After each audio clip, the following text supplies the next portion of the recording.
This is a glorious day for not only people who are Irish, but for the entire Cleveland community.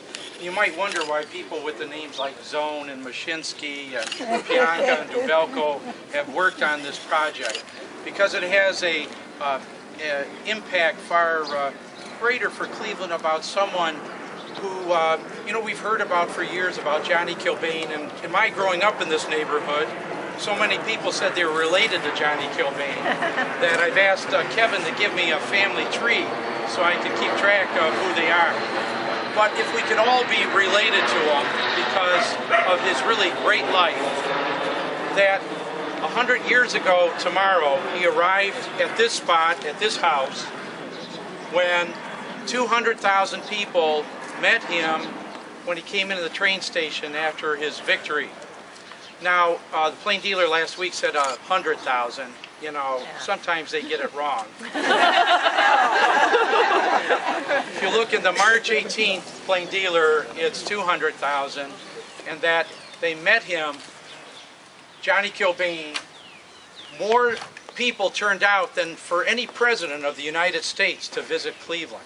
200,000 people. They were on rooftops, and they escorted him down the street to this house. And you wonder, well, why is it? Is it boxing was in such high opinion? I mean, it was a sport, a rough sport, but there are many people who were in boxing that lives took a different direction than Johnny Kilbane. And I just want to give you the reason why we should celebrate him and what makes him quite unique and a model. Here's from the plain dealer. The explanation of all this was not so much in local pride, particularly Irish pride, as in the habits and character of the champion, which makes it possible to accord such recognition to him. Kilbane, modest and without poise, is hailed as one whose living has been clean and whose pride in his wife and his baby, his loyalty to his blind father, make him perhaps the first champion fighter who may be compared to Jack London's idealistic heroes of the ring. So Johnny Kilbane took from that 100 years ago, went on to the state legislature, went on to become clerk of the Cleveland Municipal Court, and really led an exemplary life. And that's why Johnny Kilbane is such a big deal. And that's why last year, this time, we didn't know this was the house that Johnny Kilbane was connected with. So we researched it and went through property records. Of course, the plain dealer said he lived at 7412, but those were the Paxton twins over there in 1912. But he lived here with his in-laws and his father, came back from this great parade, and they were all in this living room around the stove. And it was pride in the Irish community, but pride in Cleveland. Mayor Newton D. Baker, one of our greatest mayors in the city, came out on a Sunday with his children to meet Johnny Kilbane because he exemplified what Clevelanders should try to obtain.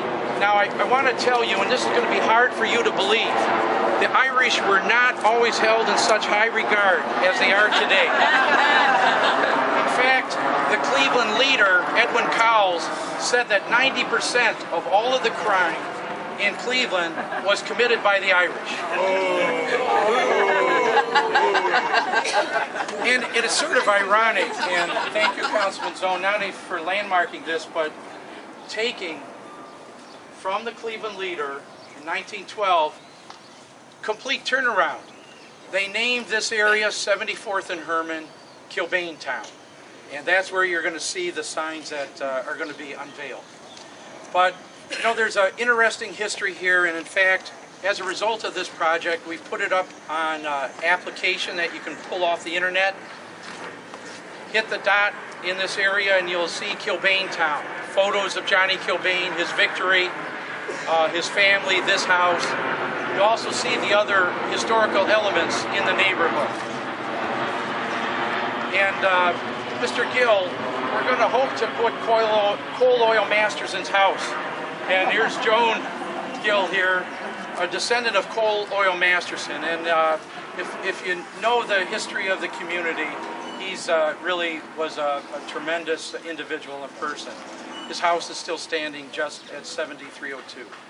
So I just wanted to give you a little bit of this vast, great history and why we're here, why this house is significant. And you look at all these houses here, people were born in these houses, they died in these houses, they had celebrations and weddings in these houses, and they are very important to the connection of our lives and why we are here in Cleveland.